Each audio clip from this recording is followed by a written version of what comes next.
ગુજરાત રાજ્યના સરકારી વિભાગોમાં કામ કરતા વર્ગ 1 થી વર્ગ 4ના આ તમામ કર્મચારીઓ માટે સરકાર દ્વારા એક મહત્વની ગાઈડલાઈન જાહેર કરવામાં આવી છે.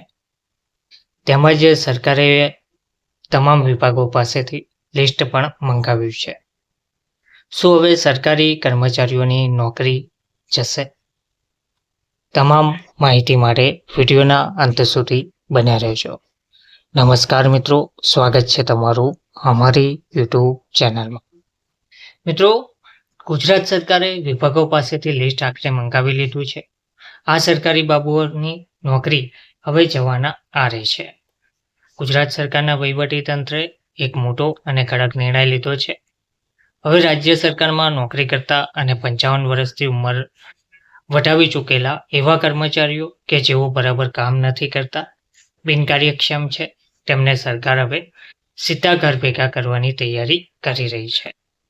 આ નિર્ણયને પગલે ગાંધીનગર સચિવાલય સહિત રાજ્યના તમામ સરકારી વિભાગોમાં કામચોર બાબુઓમાં ભારે ફફડાટ મચી જવા પામ્યો છે.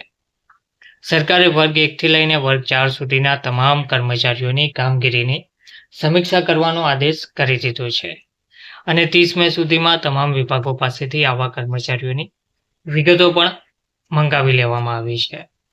આ કામગીરીની સમીક્ષા માટે સરકારે ચોક્કસ સમયગાળો પણ નક્કી કર્યો છે. પરિપત્ર મુજબ આપણે વાત કરીએ તો 1 ઓક્ટોબરથી 31 ડિસેમ્બર 2026ના સમયગાળા દરમિયાન જે કર્મચારીઓ 55 વર્ષની ઉંમર પૂર્ણ કરી રહ્યા છે અથવા તો વટાવી ચૂક્યા છે, તેમના કામનું ઝીણવટભર્યું મૂલ્યાંકન કરવામાં આવશે. સંબંધિત વિભાગોએ પોતાના તાબા હેઠળ આવતા કર્મચારીઓની યાદી અને રિપોર્ટ તૈયાર કરવાનો રહેશે.